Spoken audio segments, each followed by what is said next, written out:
This will become the longest government shutdown ever. This is a painful thing for the U.S. economy and for a lot of people in this country. But it's also got to be just a spectacularly weird environment to start your new job in. If your new job is that you've just been elected a brand new member of Congress. Joining us now is Congresswoman Alexandria Ocasio-Cortez of New York. Congresswoman, thank you so much for being with us tonight. I'm really happy to have you here with us on the show. Of course. Thank you for having me, Rachel. So let me just start by getting your top line reaction to the president's speech tonight. You have never been a member of Congress while the government wasn't shut down. So obviously this is a strange circumstance for you and your colleagues in the freshman class to be taking your first steps. Yeah, absolutely. I cannot tell you the amount of dysfunction that this president is advancing. We now have over 100 new members of this freshman class. I cannot even get laptops to my caseworkers on the ground in the Bronx and Queens so that they can process the needs of our constituents. We can't get mortgage we cannot get their casework started because we can't even get laptops in the hands of our district offices because the president has decided to hold the paychecks of everyday Americans hostage so that he can fulfill a campaign I don't even want to call it a promise, a campaign fantasy that the vast majority of Americans disapprove of. And not only that, but in the actual address, there was falsehood after falsehood. And we have to make sure that we get our facts straight. Everyday immigrants commit crimes at a far lower rate than native-born Americans. And not only that, but the women and children on that border that are trying to seek refuge and seek opportunity in the United States of America with nothing but the shirt on their backs are acting more American than any person who seeks to keep them out ever will be.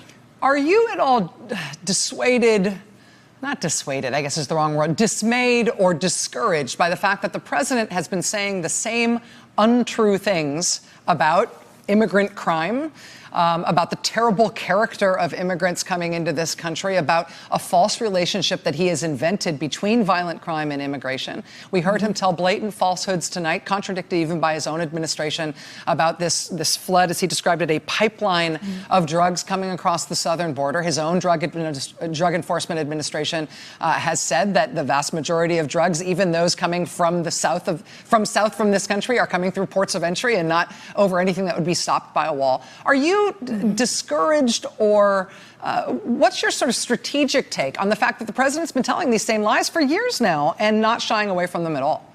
Well, I think it's unsurprising because even before he was elected president of the United States, he has a proven track record of discrimination against anybody who's really non-white in the United States. He had been sued by the Nixon administration back in the day for not renting to black Americans. He has had controversy after controversy. So this is very consistent. It's not just the continued lies throughout his administration, but frankly, it's part of a very consistent pattern of his entire life. But I think it's extremely important. You know, I represent New York's 14th congressional district. We are 50% immigrant. I represent the Bronx and Queens, Jackson Heights. Over 200 languages are spoken in my district alone. We enjoy some of the highest rates of economic activity, and the Bronx itself has had some of the highest rates of economic growth in all of New York City, and that has been directly correlated with our embrace of immigrants. New York City overall is an immigrant city, and we enjoy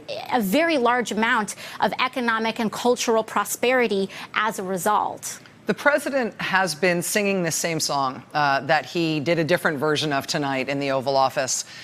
Since the very, very start of his campaign, he has made anti-immigrant rhetoric and often factually incorrect screeds demonizing immigrants more core to his presidency than any other form of his rhetoric.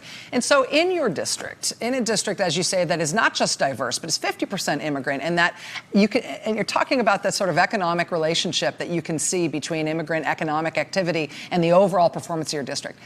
What's the consequence of having somebody as president who's made this core to his message and to what he wants his presidency to mean? What is the harm that's caused by him talking this way and using this sort of platform the way he has, even when he can't get his policies passed? I can tell you a very personal story. You know, as many people know, I was working in restaurants just a year ago, and when the president first assumed office with his racist and violent rhetoric, people started to send themselves home. And as we know, in restaurants, hospitality, every American eats, if you can, if you're lucky enough, we're able to eat 3 times a day. And that means that we interact with the people who prepare our food 3 times a day.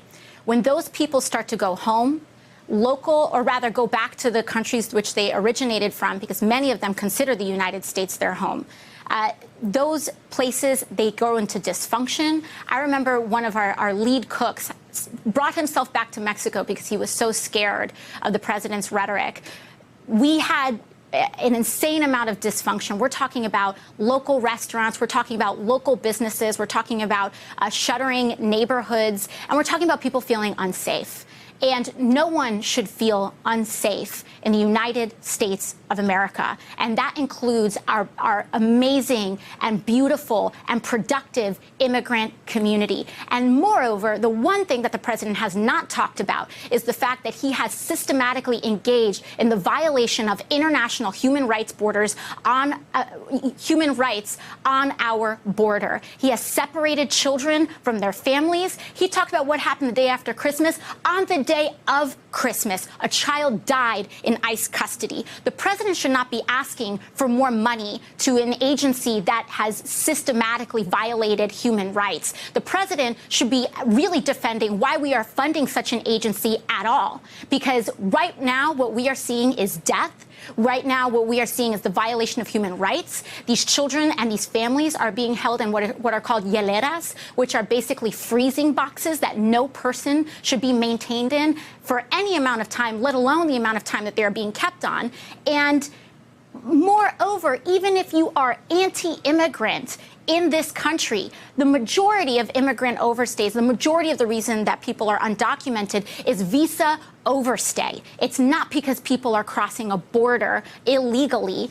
It is because of visa overstay, which, mind you, he's talking about legal immigration. He's trying to restrict every form of legal immigration there is in the United States. He's fighting against family reunification. He's fighting against the diversity visa lottery. He's fighting against almost every way that people can actually legally enter this country, forcing them to become undocumented, and then he's trying to attack their undocumented status. This is systematic, it is wrong, and it is anti-American. And again, those women and children trying to come here with nothing but the shirts on their back to create an opportunity and to provide for this nation are acting more in an American tradition than this president is right now.